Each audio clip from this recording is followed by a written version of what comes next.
Venice was a huge undertaking, very much a culmination of perhaps 5 years of making big installations.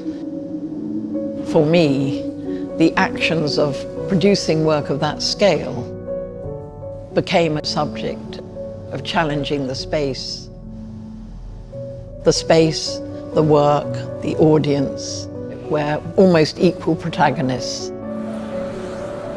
But after that, I just began to think of my sculpture as having come to the end of the road. I wanted to refresh completely my attitude to sculpture.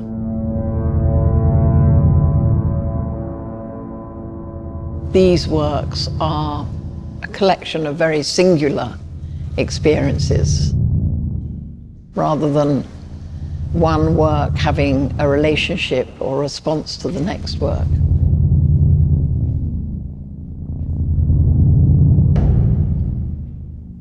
I think the title Tilt relates to my obsession with always trying to find an off-balance posture or position for the works.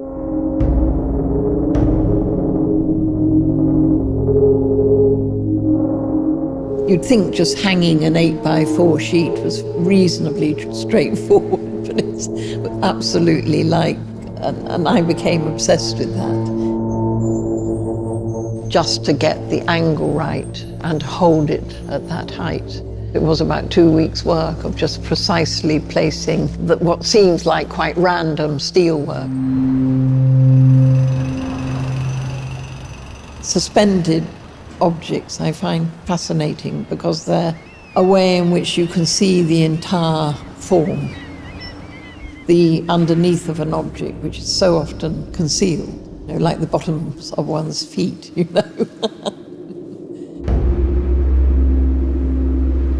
I'm always seeking the surprise, something where the work fights back and begins to take me on a journey rather than me controlling that journey.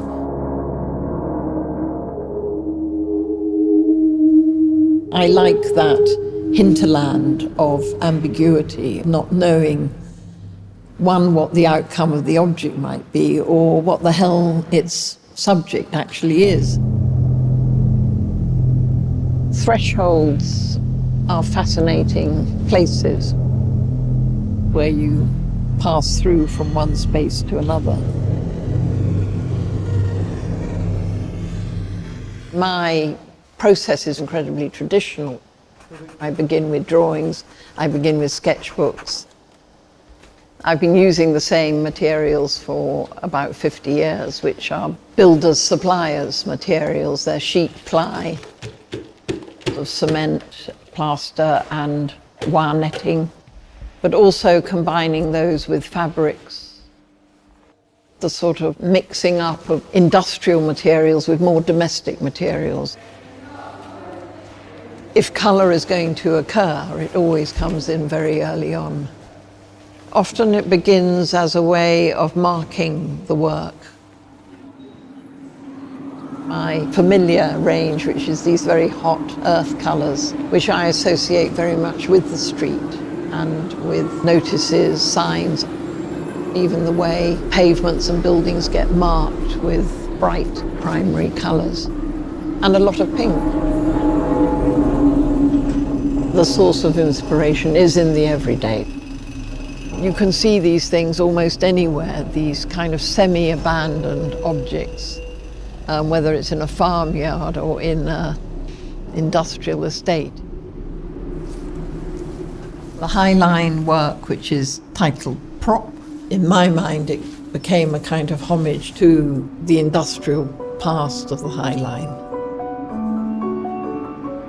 The fascination I have for the range of ways in which we leave our mark is intriguing, I think, and has a language. But the very ground we're walking on, it has its own structure as well. It's very sculptural.